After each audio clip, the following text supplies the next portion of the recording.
Hello નમસ્કાર સળાયાફતી હું રામભાઈ તમારું સ્વાગત કરું છું. લઈએ કપાસ બજાર વિશે છે દેશ વિદેશની અવનવી ખબરો સાથે ભાગની શરૂઆત કરીએ. કપાસના વાયદા વિશે જાણકારી લઈએ અને જોઈએ તો અલગ અલગ રાજ્યોમાં વેચવાલીનું પ્રમાણ છે કેવું જોવા મળ્યું છે અને જોઈએ વેચવાલી સામે છે રૂ બજારમાં છે આપણે કેવો સુધારો છે અલગ અલગ રાજ્યોમાં છે ગ્રેડ વાઇઝ જોવા મળે છે. તમામ માહિતી લઈએ આ ભાગની અંદર. બંને દિવસની એક સાથે માહિતી છે આ ભાગની અંદર આપવામાં આવશે જેથી તમામ ખેડૂત મિત્રોને પૂરેપૂરો ભાગ જોવાનું રાખવું જેથી તમને વધારે પડતું સરળતાથી સમજવા મળી શકે. જે પણ ખેડૂત મિત્રો નવા હોય છે અને સબસ્ક્રાઇબ કરે બીજા ખેડૂતોને આ ભાગ તમે શેર કરી શકો છો વોટ્સઅપ ગ્રુપ અને ફેસબુક પેજ દ્વારા અને ભાગને લાઈક પણ તમે કરી શકો છો જેથી અમને પ્રોત્સાહન તમારા તરફથી મળતું રહે. કપાસ બજારની અંદર 2 દિવસનો એક સાથે ભાગ રજૂ કરવામાં આવ્યો છે જેની અંદર માહિતી ટૂંકમાં આપણે લઈએ તો 4 જૂનના રોજ ઇલેક્શન રિઝલ્ટ છે આપણા દેશની અંદર જોવા મળ્યું હતું અને 4 જૂનના રિઝલ્ટમાં છે આપણે એનડીએ 292 સીટ ઉપર આવતી જોવા મળે છે અને બીજેપી છે આપણે 240 સીટ ઉપર છે જીત હાંસિલ કરતી જોવા મળે છે. સામે કોંગ્રેસ 99 સીટ ઉપર છે જીત મેળવે છે અને જોઈએ તો 234 સીટ ઉપર આ કહેતા કે ઇન્ડિયા ગઠબંધનની કુલ સીટ છે આપણે જોવા મળે છે. 4 જૂનના રિઝલ્ટમાં છે બીજેપી સામે છે કોંગ્રેસની કડી ટક્કર છે આપણે જોવા મળી છે અને લગભગ જોઈએ તો આપણને બીજેપી 272 સીટ ઉપર લાવવામાં કામયાબ નથી રહી. 240 સીટે છે એન્ડ આવતો જોવા મળ્યો છે. જે આગળના ઇલેક્શન 2019માં છે 300 પાર છે સીટ જોવા મળી હતી. ભારતની અંદર છે મંત્રીઓની ફેરબદલ જોવા મળશે. ભારતની અંદર આગામી સમયમાં બજેટની અંદર છે આપણે શું ફારફેર જોવા મળે છે કેવું બજેટ છે આપણને જોવા મળે છે એના ઉપર છે વધારે પડતો ફોકસ છે બજાર કરતું જોવા મળશે. કોટન કોમોડિટી હોય એગ્રી કોમોડિટી તમામ આપણને એના ઉપર ફોકસ કરતું જોવા મળશે. કયા સેક્ટરમાં કેટલી ફાળવણી છે બજેટમાં કરવામાં આવે આગળ જોવાનું રહેશે. અને બીજેપી સરકાર છે 400 પારના નારા છે લગાવતી હતી અને સીટોમાં છે ઘણો બધો રિઝલ્ટમાં ઘટાડો થવાથી છે ભારતીય શેર માર્કેટની અંદર છે રિટેલ ઇન્વેસ્ટરોના 30 લાખ કરોડનું ધોવાણ છે એક જ દિવસની અંદર થતું જોવા મળ્યું હતું. નિફ્ટીની અંદર છે 7 થી 8% સુધીની લોઅર સર્કિટ જોવા મળી હતી. ઘટાડો છે આપણે જોવા મળ્યો હતો અને બેંક નિફ્ટીની અંદર છે 9 થી 10% લોઅર સર્કિટ છે આપણે જોવા મળી હતી. ફરીથી આજે છે બજાર 5 જૂનના રોજ છે રિકવર થતા તળિયાના ભાવેથી જોવા મળે છે અને સુધારો 1 થી 2% આવતો છે બેંક નિફ્ટી અને નિફ્ટીની અંદર છે ઇન્ડેક્સમાં આવતો જોવા મળ્યો છે. ફરીવાર બીજેપી સત્તામાં આવવાના કારણે છે બજાર છે રીબાઉન્ડ કરતું એટલે કે ફરીથી સુધારાની ચાલ બતાવતું જોવા મળ્યું છે. બીજેપી 200 સીટની અંદર સમેટાઈ જતી જોવા મળી હોત તો માર્કેટની અંદર કેટલો ક્રેશ અથવા માર્કેટની અંદર કેટલો ઘટાડો આવત કેટલી વાર લોઅર સર્કિટ લાગતી જોવા મળત એ પણ છે કોઈ સંભવિત પરિસ્થિતિનું નિર્માણ છે કોઈ સમજી નથી શકતું. માત્ર ને માત્ર અત્યારે હાલની સ્થિતિ છે બાઉન્સ બેક છે બજારની અંદર જોવા મળ્યું છે. માત્ર ઇન્વેસ્ટરો માટે અને રિટેલ ઇન્વેસ્ટરો માટે છે સારું ગણી શકીએ અને એના લીધે બજારની અંદર છે ફરીથી નવો બુલિશ ટ્રેન્ડ જોવા મળી શકે છે. હાલાકી સુધારાની ચાલ છે આપણે અત્યારે હાલ જોવા મળી છે. એકંદરે માર્કેટ ફરીવાર મોદી સરકારના રૂપમાં જોવા માંગે છે એવું ખાસ સાબિત થતું જોવા મળ્યું છે. માર્કેટની અંદર એક જ દિવસની અંદર છે ઘણો બધો ઘટાડો જોવા મળ્યો છે. હવે જોઈએ આપણે આઈસ ફ્યુચર્સની અંદર અમેરિકન વાયદો છે આપણે 4 જૂનના રોજ છે રાત્રે કેવી સપાટીમાં જોવા મળે. જુલાઈ કોન્ટ્રાક્ટમાં જોઈએ તો ઓપનિંગ સપાટી 73.15 સેન્ટની જોવા મળે. ઊંચા મથાળા 74.4 સેન્ટના રાત્રે ભાવ છે ઇન્ટર ટ્રેડિંગ રેન્જમાં બતાવવામાં આવ્યા. લોઅર તળિયાના ભાવ જોઈએ તો 72.26 સેન્ટના બતાવવામાં આવ્યા. સેટલ થયો 73.48 સેન્ટના લેવલે. વાયદાની અંદર 0.33% તેજી સાથે 87,000 કરતા ઉપરનું વોલ્યુમ ધરાવતો છે જુલાઈ કોન્ટ્રાક્ટ જોવા મળ્યો છે. એવી રીતના જોઈએ તો નવા પાકનો ડિસેમ્બર કોન્ટ્રાક્ટ 73.34 સેન્ટની ઓપનિંગ સપાટી કરતો જોવા મળે છે અને જોઈએ ઊંચા મથાળે 73.96 સેન્ટના ઇન્ટર ટ્રેડિંગ રેન્જમાં ભાવ બતાવવામાં આવ્યા. તળિયાની સપાટી 72.77 સેન્ટની બતાવવામાં આવી લોઅર સાઈડ અને સેટલ થયો 19 મિનિટે 73.51 સેન્ટના લેવલે. વાયદાની અંદર 0.16%ની મજબૂતી સાથે 1,07,000 ઉપરનું વોલ્યુમ છે ધરાવતો ડિસેમ્બર કોન્ટ્રાક્ટ છે આપણે જોવા મળ્યો છે. 4 જૂનના રોજ ઘરેલુ કોટન MCX જુલાઈ કોન્ટ્રાક્ટની અંદર છે 56,600 રૂપિયાના ભાવ 120 રૂપિયાનો સુધારા સાથે છે આપણે 9 વાગે રાત્રે બંધ થતો જોવા મળ્યો હતો વાયદો. હવે આગળ જોઈએ સ્ટેટ વાઇઝ એસ્ટિમેટેડ કોટન અરાઇવલ્સની વાત કરીએ તો 4 જૂનના રોજ છે આપણે અલગ અલગ રાજ્યોમાંથી દેશની અંદર કેવી આવક જોવા મળી છે. ગુજરાતની સૌપ્રથમ શરૂઆત કરીએ તો 10,100 ગાંસડીની આવક બીજા સ્થાને ગુજરાત છે આપણે જોવા મળે છે. મહારાષ્ટ્ર પ્રથમ સ્થાને 16,000 ગાંસડીની આવક દર્શાવતું જોવા મળે છે. મધ્યપ્રદેશની અંદર 1,300 ગાંસડીની આવક દર્શાવવામાં આવી હતી. કર્ણાટકની અંદર 1,000 ગાંસડીની આવક દર્શાવવામાં આવે છે. તેલંગાણાની અંદર 500 ગાંસડીની આવક દર્શાવવામાં આવે છે. આંધ્રપ્રદેશની અંદર 500 ગાંસડીની આવક દર્શાવવામાં આવે છે. તામિલનાડુની અંદર 200 ગાંસડીની આવક દર્શાવવામાં આવી. ઓડિશાની અંદર એક પણ ગાંસડીની આવક દર્શાવવામાં નથી આવતી. પંજાબ હરિયાણા રાજસ્થાન લાઇનની વાત કરીએ તો 1,200 ગાંસડીની આવક ત્યાંથી આપણને જોવા મળે છે. કુલ ઓલ ઓવર દેશની અંદર જોઈએ તો ટોટલ છે આપણને 4 જૂનના રોજ સાંજ પડતા છે 30,800 ગાંસડીની આવક થતી જોવા મળે છે.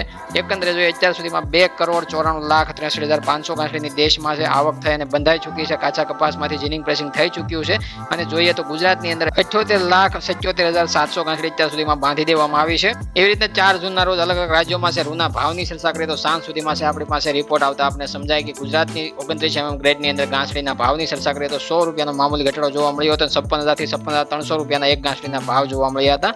મધ્યપ્રદેશ MP લાઇનમાં 28 ગ્રેડની અંદર છે 55,000 રૂપિયાના ભાવ એક ગાંસડીના જોવા મળ્યા. 100 રૂપિયાનો ઘટાડો ત્યાં પણ છે આપણે જોવા મળ્યો છે. પંજાબ હરિયાણા રાજસ્થાન લાઇનની વાત કરીએ તો 27 ગ્રેડની અંદર છે 100 રૂપિયાનો ઘટાડો જોવા મળ્યો. 52,900 રૂપિયાના ભાવ છે એક ગાંસડીના ત્યાં આપણે જોવા મળે છે. મધ્યપ્રદેશ એમપી લાઇનમાં જોઈએ તો 31 ગ્રેડની અંદર છે 58,000 થી 58,800 રૂપિયાના ભાવ જોવા મળ્યા. 100 રૂપિયાનો મામૂલી ઘટાડો એમાં પણ છે આપણને એક ગાંસડીમાં જોવા મળ્યો છે. 34 ગ્રેડની અંદર જોઈએ તો મધ્યપ્રદેશ એમપી લાઇનમાં 80,000 થી 80,500 રૂપિયાના ભાવ જોવા મળે છે. એમાં નથી વધારો નથી ઘટાડો, મજબૂત ટકેલું વલણ જોવા મળ્યું છે. કર્ણાટક તેલંગાણામાં વાત કરીએ તો 34 ગ્રેડની અંદર 83,000 થી 83,500 રૂપિયાના એક ગાંસડીના ભાવ જોવા મળે. એમાં નથી વધારો નથી ઘટાડો, મજબૂત ટકેલું વલણ ગાંસડીમાં જોવા મળ્યું છે. મધ્યપ્રદેશ એમપી લાઇનમાં 35 ગ્રેડની અંદર 82,000 થી 82,500 રૂપિયાના ભાવ એક ગાંસડીના જોવા મળે છે. એમાં પણ નથી વધારો નથી ઘટાડો. આગલા 2 દિવસ પહેલા જે 1000 રૂપિયાનો સુધારો છે મધ્યપ્રદેશ એમપી લાઇનમાં જોવા મળ્યો હતો ઊંચા ગ્રેડમાં, એ આપણને બરકરાર જોવા મળે છે. એવી રીતના કર્ણાટક તામિલનાડુની અંદર વાત કરીએ તો 35 ગ્રેડની અંદર પણ 1500 રૂપિયાનો આગળ 2 દિવસ પહેલા છે સુધારો જોવા મળ્યો હતો એક ગાંસડીએ, એ પણ બરકરાર સાથે છે આપણે જોવા મળે. 85,000 થી 85,500 રૂપિયાના ભાવ છે ઊંચા ગ્રેડમાં એક ગાંસડીના જોવા મળતા હતા. એકંદરે જોઈએ તો નીચા ગ્રેડમાં છે 2 દિવસથી ઘટાડો છે આપણને આગલા 2 દિવસનો જોવા મળ્યો છે, અને ઊંચા ગ્રેડમાં છે સુધારો 2 દિવસ પહેલા છે આપણે 1000 થી 1500 રૂપિયાનો એક ગાંસડીએ જોવા મળ્યો હતો.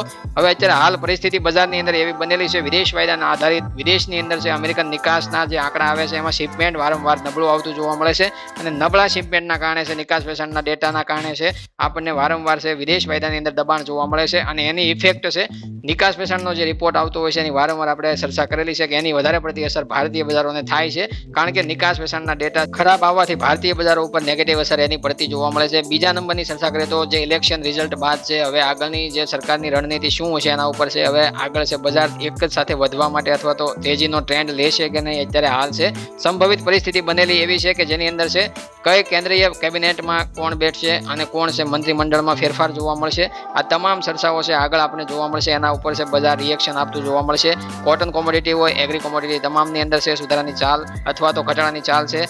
કપાસ બજારની અંદર અથવા તો અન્ય કોમોડિટી કોઈ પણ હોય છે, આ તમામ ઉપર છે સરકારના જે નિર્ણયો કેવા જોવા મળે છે એના ઉપર બજેટ ઉપર છે વધારે પડતું ફોકસ છે આગળ રહેશે બજારનું. હાલના કપાસ બજારની ચર્ચા કરીએ તો 1300 રૂપિયાથી લઈને 1520 રૂપિયાની વચ્ચે છે આપણે અલગ અલગ ક્વોલિટી વાઇઝ કપાસનું અલગ અલગ રાજ્ય અને અલગ અલગ માર્કેટિંગ યાર્ડોની અંદર ગુજરાતમાં વેચાણ થતું જોવા મળે છે. અને એ પ્રમાણે જોઈએ તો ઘણા બધા ખેડૂત મિત્રોની પાછલા ભાગમાં જે કોમેન્ટ આવી હતી કે તમારા ભાગ જોઈ અને અથવા તો તમારી આગાહી 1600 રૂપિયાના ભાવ જૂન જુલાઈમાં થશે એવી બીજા નંબરની જે તેજી જે આપણે ચર્ચા કરેલી છે એ પ્રમાણે ઘણા બધા ખેડૂત મિત્રોની કોમેન્ટ પણ આવતી હોય છે, અને એના લીધે વાવેતર પણ તમારા ભાગ જોઈને વધારે પડતા ખેડૂતો કરી રહ્યા હોય એ માટે ખાસ આપણે ચર્ચા કરીએ આ ભાગની અંદર કે વાવેતર વિસ્તાર વધવા માટે અથવા તો વાવેતર તમે વધારો એવી અહીંયાથી કોઈ પણ ભલામણ કરવામાં નથી આવતી. ગઈ સિઝનની અંદર પણ અમે મગફળીની ભલામણ કરી હતી.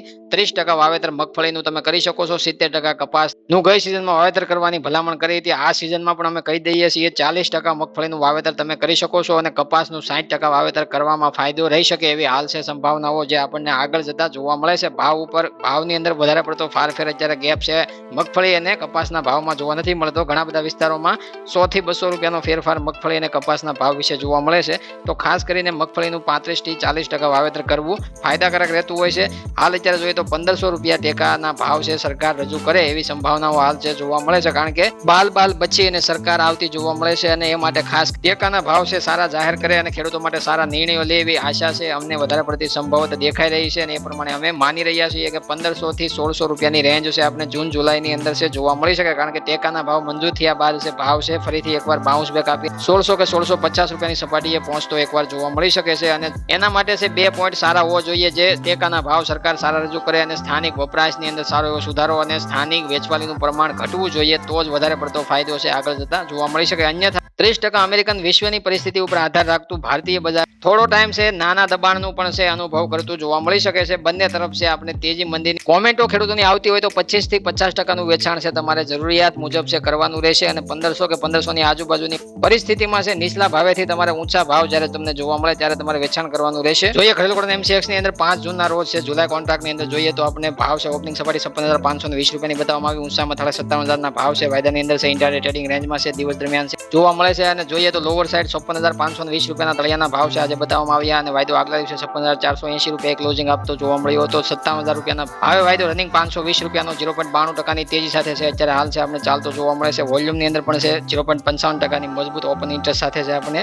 સારું એવું વોલ્યુમ છે જોવા મળી શકે છે. પણ ઇલેક્શન રિઝલ્ટનો થોડો ફારફેર છે ભારતીય બજારો ઉપર, અલગ અલગ કોમોડિટી અલગ અલગ માર્કેટ ઉપર છે આપણે ભારતીય તમામ બજારો ઉપર છે જોવા મળી શકે છે. અમુક બજારોમાં સુધારો જોવા મળશે તો અમુક બજારોમાં ઘણો બધો ઘટાડો જોવા મળશે. આ તમામ છે, વોલેટિલિટી છે આપણે બજારની અંદર છે જોવા મળી શકે છે, કારણ કે સ્થિર સરકાર છે, બજાર અને વિશ્વને વધારે પડતી પસંદ આવતી હોય છે. હવે મળીએ નવા ભાગની અંદર. હું રામભાઈ રજા લઉં છું. ત્યાં સુધી તમામ ખેડૂતોને વાવેતર કરવા માટે ખાસ કરીને નિર્ણય પોતાનો લેવાનો છે, અને અમે માત્ર માહિતી આપીએ છીએ અને બજારના ટ્રેન્ડ પ્રમાણે છે વાવેતર તમને 60% કપાસનું કરવાનું કહીએ છીએ અને 40% મગફળીનું, અને અન્યથા તમારા વિસ્તારમાં કોઈ પણ ત્રીજો પાક છે સારો થતો હોય તો એનું પણ તમે 20% વાવેતર કરી શકો છો અને કપાસનું વાવેતર થોડું ઘટાડી શકો છો. હવે મળીએ નવા ભાગની અંદર. હું રામભાઈ મળું તમને નવા ભાગમાં નવા અપડેટ સાથે. ત્યાં સુધી તમામ ખેડૂત મિત્રોને જય જવાન, જય કિસાન, જય ભારત, જય ઠાકર.